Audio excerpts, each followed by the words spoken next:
সাল্লাল্লাহু আলাইহি ওয়াসাল্লাম বলেছেন, কেউ যদি মাদকদ্রব্য সেবন করে তার 40 দিনের নামাজ কবুল হবে না। সিগারেট একটা খেয়েছি, 40 দিন নামাজ নাই। এরপর যদি সে তওবা করে আল্লাহ মাফ করে দিবেন। আবার যদি মাদক খায় আবার 40 দিন কবুল হবে। যদি আবার তওবা করে আল্লাহ মাফ করে দিবেন। আবারও যদি খায় আবারও 40 দিন কবুল হবে না। আবারও তওবা করলে আল্লাহ আবার মাফ করে দিবেন।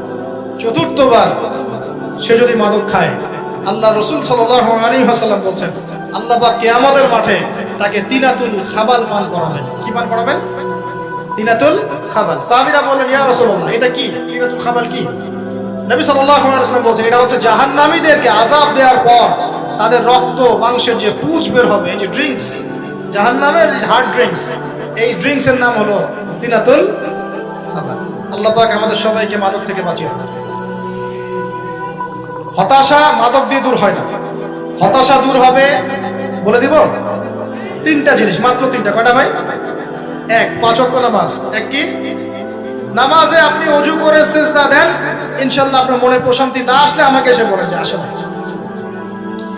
চোখের পানি, মনের আবেগ যা আছে আপনার ভিতরে, কষ্ট, দুঃখ, যন্ত্রণা, সব আল্লাহকে ঢেলে দিবেন। নিজের আবেগ ধরে রাখবেন এখানে, আপনি আল্লাহর জন্য ঢেলে দিবেন।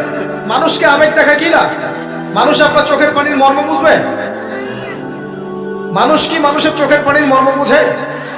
আপনার পিতা যদি মারা যায়, আমার কাছে এসে দোয়া চান, কান্নাকাটি করে, আমি দোয়া করতে পারবো, কিন্তু আমি কিন্তু আপনার ফিলিংসটা বুঝতে পারবো না। আপনার অনুভূতি কে বুঝতে পারবেন?